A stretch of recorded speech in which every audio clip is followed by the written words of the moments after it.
नमस्कार। एक चाय बेचने वाला और फिर दुनिया के सबसे बड़े लोकतंत्र का नेता, ये सफर कमाल का है ना? लेकिन ये कहानी सिर्फ एक इंसान की नहीं है। ये कहानी है आज के भारत की राजनीति की। तो आज हम नरेंद्र मोदी के शिखर तक पहुंचने की इसी असाधारण चढ़ाई को समझने की कोशिश करेंगे। तो सवाल यही उठता है कि एक छोटे से शहर, एक स्टेशन का लड़का आखिर दुनिया के सबसे बड़े लोकतंत्र का नेता बना कैसे? ये सवाल ही हमें उनकी पूरी यात्रा के हर मोड़ को समझने में मदद करेगा। तो चलिए देखते हैं कि उनकी शुरुआत आखिर हुई कहां से और वो कौन से पड़ाव थे जो उन्हें सत्ता के शिखर तक ले गए। आइए इस सफर की शुरुआत करते हैं। उनकी शुरुआत आप देखिए कितनी साधारण थी।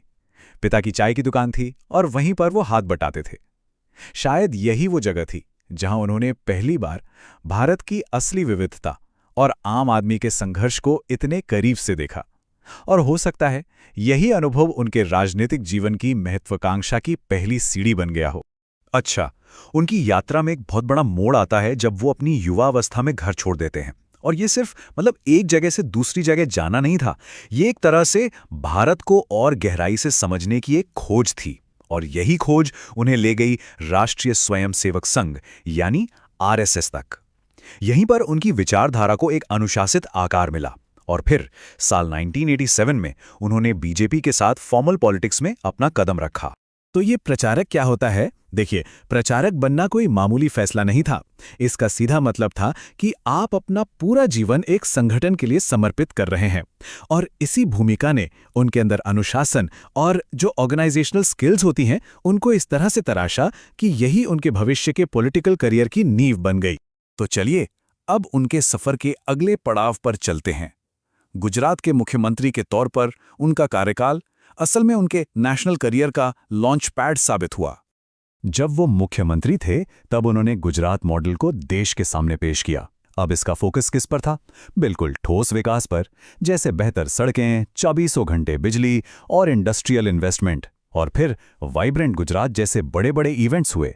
इनसे न सिर्फ राज्य में पैसा आया बल्कि मोदी की एक इमेज बनी, एक ऐसे विकास पुरुष की इमेज जो नतीजे देना जानता है। और आप देखिए यही इमेज आगे चलकर उनके नेशनल पॉलिटिक्स का टिकट बन गई। 3, भारतीय राजनीति में यह संख्या बहुत बड़ी बात है। 2014 में एक जबरदस्त जीत के साथ सत्ता में आने के बाद नरेंद्र मोदी ने लगातार 3 बार प्रधानमंत्री का पद संभाला। सोचिए, ये सिर्फ एक चुनावी जीत नहीं है, ये पिछले कई दशकों में किसी भी नेता के लिए एक जबरदस्त पॉलिटिकल डोमिनेंस को दिखाता है। तो प्रधानमंत्री बनने के बाद क्या हुआ?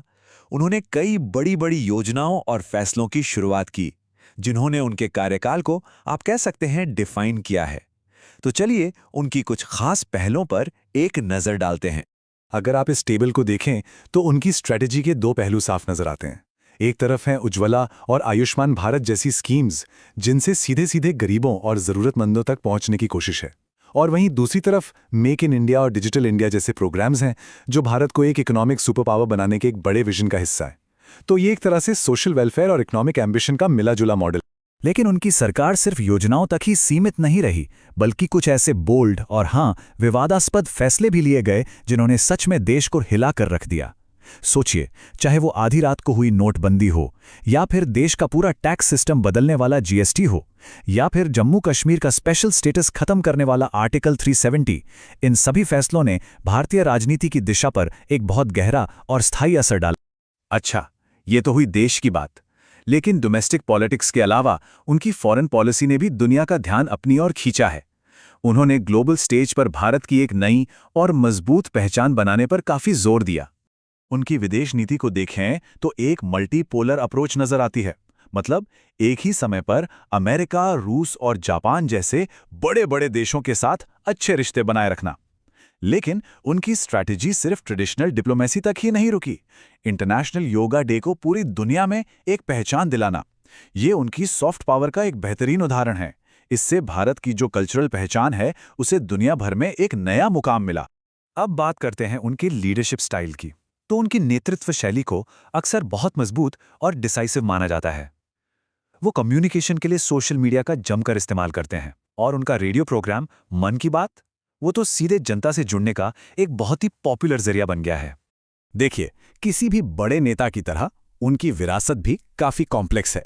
उनके काम की जितनी तारीफ होती है उतनी ही आलोचना भी। तो चलिए दोनों ही पक्षों को थोड़ा समझने की कोशिश करते हैं। तो उनकी लेगेसी को लेकर दो बिल्कुल अलग अलग नजरिए साफ तौर पे सामने आते हैं। जो उनके समर्थक हैं वो उन्हें एक मजबूत राष्ट्रवादी नेता के तौर पे देखते हैं, जिन्होंने डेवलपमेंट को रफ्तार दी और दुनिया में भारत का मान बढ़ाया। वहीं दूसरी ओर जो उनके आलोचक हैं वो 2002 के गुजरात दंगों में उनकी भूमिका पर सवाल उठाते हैं, प्रेस की आज़ादी में कथित कमी पर चिंता जताते हैं और नोटबंदी जैसे फैसलों के आर्थिक नतीजों पर गंभीर सवाल खड़े करते हैं। तो आखिर में सवाल यही बचता है कि इतिहास की किताबों में नरेंद्र मोदी का अध्याय कैसे लिखा जाएगा? क्या उन्हें एक ऐसे ट्रांसफॉर्मेटिव लीडर के तौर पर याद किया जाएगा जिसने भारत की दिशा ही बदल दी, या फिर एक ऐसी शख्सियत के रूप में जिनके फैसलों पर हमेशा बहस चलती रहेगी? इसका जवाब शायद आने वाला वक्त ही देगा।